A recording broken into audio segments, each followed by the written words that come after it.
사실과 해석의 세속화의 이해 1. 세속화 시대에 대한 찰스 테일러의 관점. 찰스 테일러는 세속의 시대에서 현대 세속화를 단순한 종교 쇠퇴가 아니라 신앙이 자동적 사실에서 선택과 해석의 문제로 이동한 역사적 문화적 변화로 이해했다.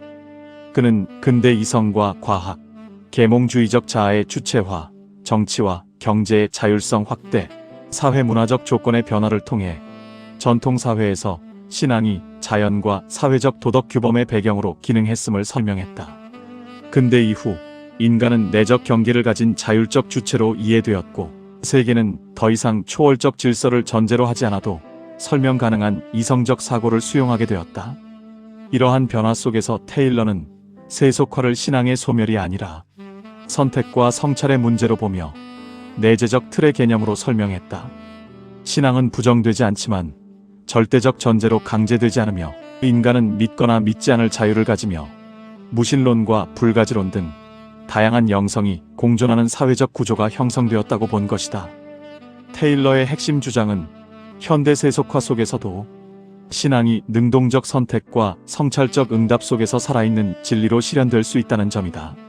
신앙은 더 이상 단순한 배경이 아니라 다양한 세계관 속에서 자신의 믿음을 설득하고 정당화해야 하는 존재이며 인간 자아의 성찰과 선택을 통해 역사와 사회적 맥락 속에서 구현된다.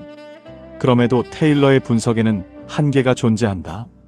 첫째, 그는 세속화의 철학적 문화적 의미에 초점을 두면서 사회적 현실, 권력 구조, 경제적 압력 등과 신앙 실천의 어려움을 충분히 포착하지 못한다.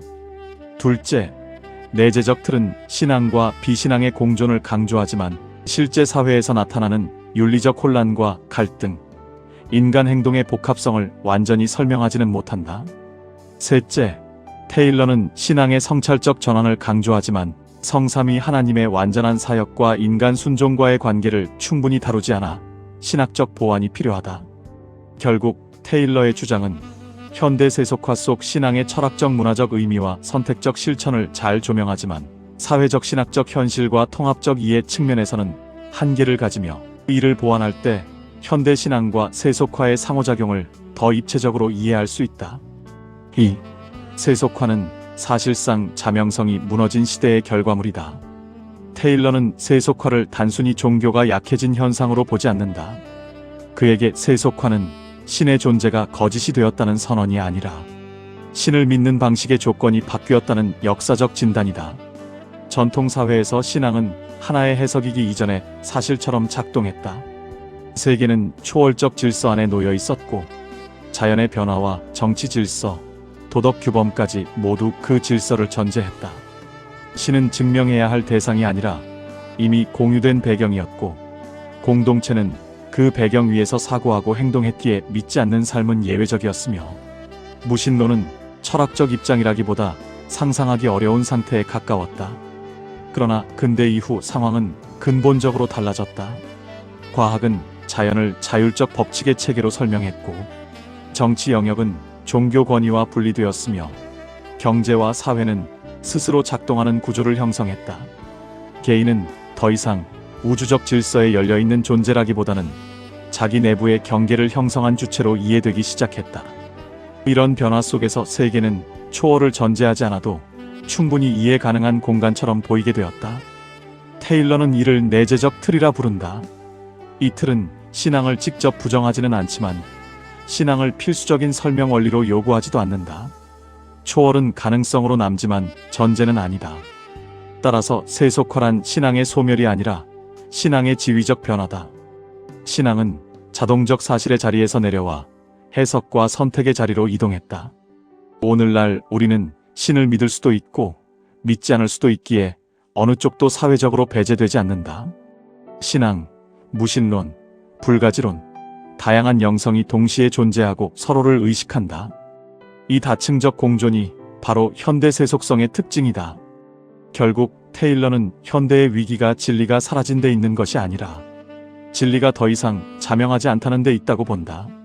신앙은 배경이 아니라 하나의 주장이며 공동체의 습속이 아니라 개인의 성찰과 결단을 요구한다. 믿음은 이제 스스로를 설명하고 왜 여전히 의미 있는지 설득해야 한다. 세속화는 패배의 선언이 아니라 조건의 변화이며 그 변화 속에서 신앙은 더 의식적이고 책임 있는 형태로 요청된다는 것이다. 3. 내재적 틀이란 초월 없이도 작동하는 세계의 구조이다. 테일러가 세속의 시대에서 제시한 내재적 틀은 초월을 전제하지 않아도 세계와 사회, 인간 삶이 충분히 설명 가능하고 기능하는 구조를 뜻한다. 테일러는 이 틀이 현대 세속화의 가장 중요한 조건으로서 서구 사회가 단순히 종교를 상실한 것이 아니라 세계가 내재적 질서로 이해되는 장면으로 변화해왔음을 역사적으로 보여준다. 내재적 틀은 근대 이후 문화적, 사회적 변화의 결과로 나타났다. 전통적 사회에서는 세계가 초월적 질서에 의해 이해되었고 신앙은 자연, 정치, 도덕 질서의 배경으로 작동했다. 그러나 르네상스, 과학혁명, 계몽주의, 인권과 같은 근대적 발전 과정 속에서 세계는 자연적, 이성적 원리로 설명 가능한 자리로 재구성되었다고 본 것이다. 테일러는 현대 사회는 오로지 자연적 설명만으로도 세계를 이해하는 틀 속에서 살아간다고 말하며 이것이 바로 내재적 틀의 핵심이라 할 수 있겠다. 테일러는 이 틀이 지금의 세속화를 규정한다고 본다. 그는 내재적 틀을 통해 신앙의 조건이 변했고 더 이상 신앙이 자동적 사실로서 배경으로 주어지지 않는다는 점을 강조한다. 이 틀은 신앙을 부정하지는 않지만 신앙을 필수적인 설명 원리로 요구하지도 않으며 인간은 믿음을 선택하거나 비신앙을 선택할 자유를 가짐으로써 양쪽 모두 현대 사회 속에서 공존하며 서로를 인식할 수 있게 된 것이다. 흥미로운 점은 내재적 틀이 완전히 초월을 배제한 구조가 아니라 초월을 여전히 포함할 수 있는 공간이라는 것이다. 테일러는 내재적 틀이 열려 있을 수도 있고 닫혀 있을 수도 있다고 말하며 인간은 틀 안에서 초월을 향해 마음을 열거나 초월을 배제한 상태로 머물 수도 있다고 본 것이다.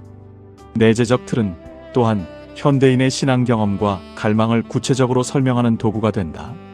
테일러는 사람들이 이 틀 안에서 살면서도 여전히 초월을 갈망하거나 신을 찾는 이유를 설명한다. 그것은 단지 이성적 설명의 부족 때문이 아니라 인간의 정서, 실존적 갈망, 의미 추구가 틀 자체에서 완전히 제거되지 않기 때문이다. 4. 열린 존재에서 완충된 주체로서의 자아의 구조적 변화. 세속화는 제도나 사상의 변화에만 머물지 않는다. 그것은 인간이 자신을 이해하는 방식인 자아의 구조 자체를 변화시켰기 때문이다. 테일러가 보기에 근대 이전의 인간은 세계와 분리된 고립된 주체가 아니었으며 초월적 질서와 직접적으로 연결된 존재였다. 자연과 영적 실제는 분리되지 않은 하나의 장 안에서 경험되었다.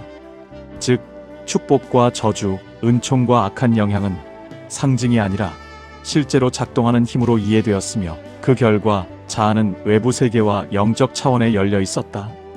그는 이를 열린 자아라 설명한다. 그러나 근대 이후 내재적 틀이 형성되면서 자아 이해의 조건도 달라졌다. 인간은 점차 자신을 경계를 지닌 주체로 인식하게 되었고 감정과 사고, 도덕 판단은 외부의 영적 영향이 아니라 내부의 심리적 이성적 구조로 설명되기 시작했다. 즉, 세계는 관찰 가능한 대상이 되었고 자아는 그것을 해석하는 중심축으로 전환되었다. 의미는 하늘에서 주어지기보다는 개인의 내면에서 구성되는 것으로 이해되었으며 테일러는 이를 완충된 자아라 했다. 이러한 완충된 자아는 외부의 초월적 힘으로부터 거리를 유지하며 스스로 선택하고 판단하는 자율적 주체로 서게 되었는데 이는 신 중심에서 인간 중심으로의 전환이라 할 수 있다. 이 자아 구조의 변화는 신앙의 지위 역시 바꾸어 놓았다. 열린 자아의 세계에서 신앙은 자연스러운 배경이었고 초월의 경험은 곧 사실의 확인처럼 받아들여졌다. 그러나 이제 신앙조차 인간에 의한 해석의 대상이 된다. 종교적 체험은 즉각적 자명성이 아니라 심리적 문화적 맥락 속에서 이해되어야 하는 경험이 되었다. 이러한 변화 속에서 믿음의 방식도 종래의 종교적 틀과 달라지게 되었다. 결국 세속화란 단순히 종교가 약해진 현상이 아니라 인간 존재의 이해 틀이 근본적으로 바뀐 사건이 되었다. 과거에는 종교가 전제된 세계였다면 이제 자아의 시대에는 신앙이 선택과 성찰의 영역으로 이동하였다. 인간은 여전히 의미와 초월을 갈망하지만 동시에 자율적 주체로서 모든 사물을 판단하려 한다. 이러한 조건 속에서 신앙은 더 이상 자동적 사실이 아니라 의식적 결단과 책임을 요구하는 삶의 형식이 되었다. 5. 믿음과 불신이 동시에 작동하는 교차 압력의 시대. 테일러는 현대를 단순한 무신론의 시대라고 규정하지 않는다. 오히려 그는 오늘의 인간이 서로 다른 방향으로 끌어당기는 힘 속에 놓여있는 교차 압력 크로스 마이너스 프레셔이라 부른다. 현대인은 한편으로 초월과 궁극적 의미를 갈망하면서도 다른 한편으로는 내재적 설명과 합리적 의심에 설득되는, 즉 믿음과 불신은 서로를 완전히 제거하지 못한 채 동시에 작동한다는 개념이다. 내재적 틀 안에서 살아가는 우리는 과학적 설명과 사회적 합리성을 자연스럽게 받아들인다. 세계는 원인과 결과의 체계로 이해되고 윤리는 인간적 합의로 구성될 수 있다는 이런 환경은 무신론이나 불가지론을 충분히 설득력 있는 선택지가 된다. 하지만 동시에 인간은 단순한 기능적 존재로 환원되지 않는 깊이를 경험한다. 사랑, 고통, 희생, 경외, 죽음 앞에 물음은 단지 생물학적 현상으로는 설명되지 않는 차원의 초월적 감각에 대한 내재적 여지가 있다는 것이다. 따라서 이 두 방향의 힘은 서로를 압박한다. 신앙인은 의심을 완전히 제거할 수 없고 무신론자 역시 의미의 물음을 완전히 잠재울 수 없다는 현대의 특징은 확신의 단순함이 아니라 긴장의 복합성을 갖는다. 과거처럼 믿음이 자명하지도 그렇다고 불신이 절대적 승리를 거두지도 않는, 항상 다른 가능성을 의식하며 살아간다는 것이다. 테일러가 보기에 이 교차 압력은 위기이면서 동시에 기회다. 믿음은 더 이상 습속이 아니라 성찰의 결과가 되며 불신 역시 단순한 반항이 아니라 하나의 세계 해석이 된다. 확실성은 약해졌지만 대신 깊이 있는 신앙은 경쟁하는 설명들 속에서 스스로의 의미를 다시 묻고 왜 여전히 인간에게 중요한지 설명해야 하기 때문이다. 결국 교차 압력은 현대인의 실존적 조건이다. 우리는 단선적 확신의 시대를 살지 않는다. 대신 복수의 가능성 속에서 선택하고 다시 의심하고 다시 성찰한다. 테일러는 바로 이 긴장 속에서 현대 신앙의 진짜 모습이 드러난다고 본다. 믿음은 더 이상 보호받는 전제가 아니라 흔들림 속에서도 지속되는 응답과 검증이 되는 진지함을 갖게 된다는 것이다. 인천 송도역 배짜마에서 이종하였습니다.